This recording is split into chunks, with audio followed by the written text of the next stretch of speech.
सफला एकादशी, पौष कृष्ण एकादशी। युधिष्ठिर ने पूछा, स्वामिन, पौष मास के कृष्ण पक्ष में जो एकादशी होती है उसका क्या नाम है? उसकी क्या विधि है तथा उसमें किस देवता की पूजा की जाती है? ये बताइए।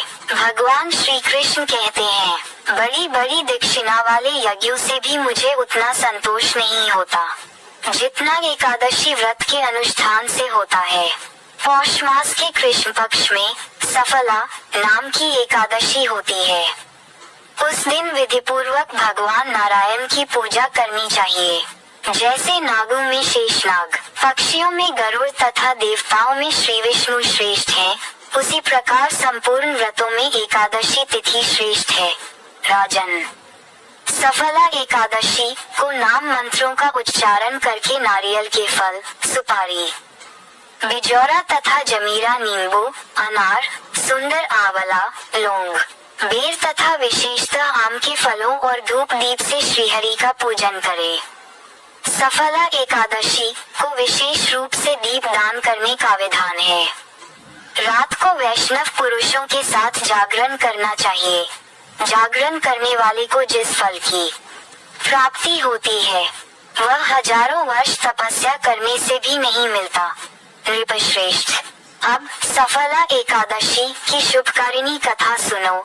चंपावती नाम से विख्यात एक पुरी है जो कभी राजा महिष्मत की राजधानी थी। राजर्षि महिष्मत के 5 पुत्र थे। उनमें जो ज्येष्ठ था वह सदा पापकर्म में ही लगा रहता था, परस्त्रीगामी और वेश्यास्क था। उसने पिता के धन को पापकर्म में ही खर्च किया।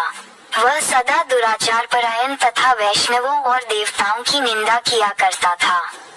अपने पुत्र को ऐसा पापाचारी देखकर राजा महिष्मत ने राजकुमारों में उसका नाम लुम्भक रख दिया। फिर पिता और भाइयों ने मिलकर उसे राज्य से बाहर निकाल दिया। लुम्भक गहन वन में चला गया। वहीं रहकर उसने प्रायः समूचे नगर का धन लूट लिया। एक दिन जब वह रात में चोरी करने के लिए नगर में आया तो सिपाहियों ने उसे पकड़ लिया। किंतु जब उसने अपने को राजा महिष्मत का पुत्र बतलाया तो सिपाहियों ने उसे छोड़ दिया। फिर वह वन में लौट आया और मांस तथा वृक्षों के फल खाकर जीवन निर्वाह करने लगा। उस दुष्ट का विश्राम स्थान पीपल वृक्ष बहुत वर्षों पुराना था। उस वन में वह वृक्ष एक महान देवता माना जाता था। पापबुद्धि लुम्भक वहीं निवास करता था। एक दिन किसी संचित पुण्य के प्रभाव से उसके द्वारा एकादशी के व्रत का पालन हो गया। पौष मास में कृष्ण पक्ष की दशमी के दिन पापिष्ठ लुम्भक ने वृक्षों के फल खाए और वस्त्रहीन होने के कारण रात भर जाड़े का कष्ट भोगा। उस समय न तो उसे नींद आई और न आराम ही मिला। वह निष्प्राण सा हो रहा था। सूर्योदय होने पर भी उसको होश नहीं आया। सफला एकादशी के दिन भी लुम्भक बेहोश पड़ा रहा। दोपहर होने पर उसे चेतना प्राप्त हुई। फिर इधर उधर दृष्टि डालकर वह आसन से उठा और लंगड़े की भांति लड़खड़ाता हुआ वन के भीतर गया। वह भूख से दुर्बल और पीड़ित हो रहा था। राजन, लुम्भक बहुत से फल लेकर जब तक विश्राम स्थल पर लौटा तब तक सूर्यदेव अस्त हो गए। तब उसने उस पीपल वृक्ष की जड़ में बहुत से फल निवेदन करते हुए कहा, इन फलों से लक्ष्मीपति भगवान विष्णु संतुष्ट हों। यूं कहकर लुम्भक ने रात भर नींद नहीं ली। इस प्रकार अनायास ही उसने इस व्रत का पालन कर लिया। उस समय सहसा आकाशवाणी हुई, राजकुमार, तुम सफला एकादशी के प्रसाद से राज्य और पुत्र प्राप्त करोगे। बहुत अच्छा, कहकर उसने वह वरदान स्वीकार किया। इसके बाद उसका रूप दिव्य हो गया। तब से उसकी उत्तम बुद्धि भगवान विष्णु के भजन में लग गई। दिव्य आभूषणों से सुशोभित होकर उसने निष्कंटक राज्य प्राप्त किया और 15 वर्षों तक वह उसका संचालन करता रहा। उसको मनोज्ञ नामक पुत्र उत्पन्न हुआ। जब वह बड़ा हुआ तब लुम्भक ने तुरंत ही राज्य की ममता छोड़कर उसे पुत्र को सौंप दिया और वह स्वयं भगवान श्री कृष्ण के समीप चला गया, जहाँ जाकर मनुष्य कभी शोक में नहीं पड़ता। राजन, इस प्रकार जो सफला एकादशी का उत्तम व्रत करता है वह इस लोक में सुख भोग कर मरने के पश्चात मोक्ष को प्राप्त होता है।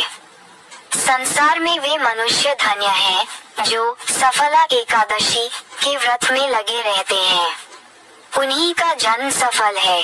महाराज, इसकी महिमा को पढ़ने सुनने तथा उसके अनुसार आचरण करने से मनुष्य राजसूय यज्ञ का फल पाता है।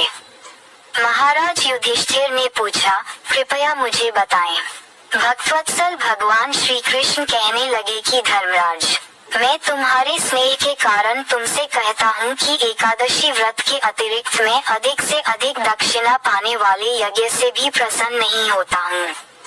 अतः इसे अत्यंत भक्ति और श्रद्धा से युक्त होकर करें। हे राजन, द्वादशी युक्त पौष कृष्ण एकादशी का महात्म्य तुम एकाग्रचित होकर सुनो। इस एकादशी का नाम सफला एकादशी है। इस एकादशी के देवता श्री नारायण हैं। विधि पूर्वक इस व्रत को करना चाहिए। जिस प्रकार नागों में शेषनाग, पक्षियों में गरुड़, सब ग्रहों में चंद्रमा, यज्ञों में अश्वमेध और देवताओं में भगवान विष्णु श्रेष्ठ है, उसी तरह सब व्रतों में एकादशी का व्रत श्रेष्ठ है। जो मनुष्य सदैव एकादशी का व्रत करते हैं वे मुझे परम प्रिय हैं। अब इस व्रत की विधि कहता हूँ। मेरी पूजा के लिए ऋतु के अनुकूल फल, नारियल, नींबू, नैवेद्य आदि 16 वस्तुओं का संग्रह करें। इस सामग्री से मेरी पूजा करने के बाद रात्रि जागरण करें। इस एकादशी के व्रत के समान यज्ञ, तीर्थ, दान, तप तथा और कोई दूसरा व्रत नहीं है। 5000 वर्ष तप करने से जो फल मिलता है उससे भी अधिक सफला एकादशी का व्रत करने से मिलता है। हे राजन, अब आप इसी एकादशी की कथा सुनिए। चंपावती नगरी में एक महिष्मान नाम का राजा राज्य करता था। उसके 4 पुत्र थे। उन सब में लुम्पक नाम वाला बड़ा राजपुत्र महापापी था। वह पापी सदा परस्त्री और वेश्यागमन तथा दूसरे बुरे कामों में अपने पिता का धन नष्ट किया करता था। सदैव ही देवता, ब्राह्मण, वैष्णवों की निंदा किया करता था। जब राजा को अपने बड़े पुत्र के ऐसे कुकर्मों का पता चला तो उन्होंने उसे अपने राज्य से निकाल दिया। तब वह विचारने लगा कि कहाँ जाऊं, क्या करूं। अंत में उसने चोरी करने का निश्चय किया। दिन में वह वन में रहता और रात्रि को अपने पिता की नगरी में चोरी करता तथा प्रजा को तंग करने और उन्हें मारने का कुकर्म करता। कुछ समय पश्चात सारी नगरी भयभीत हो गई। वह वन में रहकर पशु आदि को मारकर खाने लगा। नागरिक और राज्य के कर्मचारी उसे पकड़ लेते किंतु राजा के भय से छोड़ देते। वन के एक अति प्राचीन विशाल पीपल का वृक्ष था। लोग उसकी भगवान के समान पूजा करते थे। उसी वृक्ष के नीचे वह महापापी लुम्पक रहा करता था। इस वन को लोग देवताओं की क्रीड़ा स्थली मानते थे। कुछ समय पश्चात पौष कृष्ण पक्ष की दशमी के दिन वह वस्त्रहीन होने के कारण शीत के चलते सारी रात्रि सो नहीं सका। उसके हाथ पैर अकड़ गए। सूर्योदय होते होते वह मूर्छित हो गया। दूसरे दिन एकादशी को मध्याह्न के समय सूर्य की गर्मी पाकर उसकी मूर्छा दूर हुई। गिरता पड़ता वह भोजन की तलाश में निकला। पशुओं को मारने में वह समर्थ नहीं था, अतः पेड़ों के नीचे गिर हुए फल उठाकर वापस उसी पीपल वृक्ष के नीचे आ गया। उस समय तक भगवान सूर्य अस्त हो चुके थे।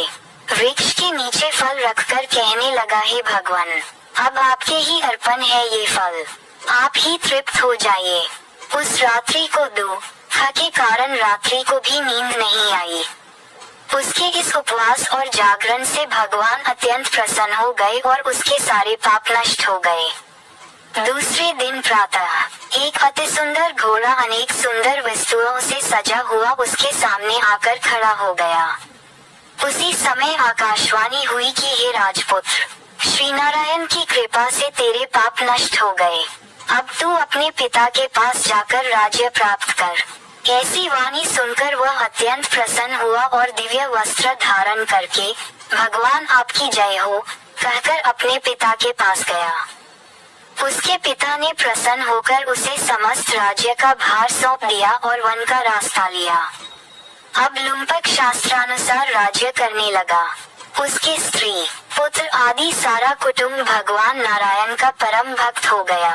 वृद्ध होने पर वह भी अपने पुत्र को राज्य का भार सौंपकर वन में तपस्या करने चला गया और अंत समय में वैकुंठ को प्राप्त हुआ।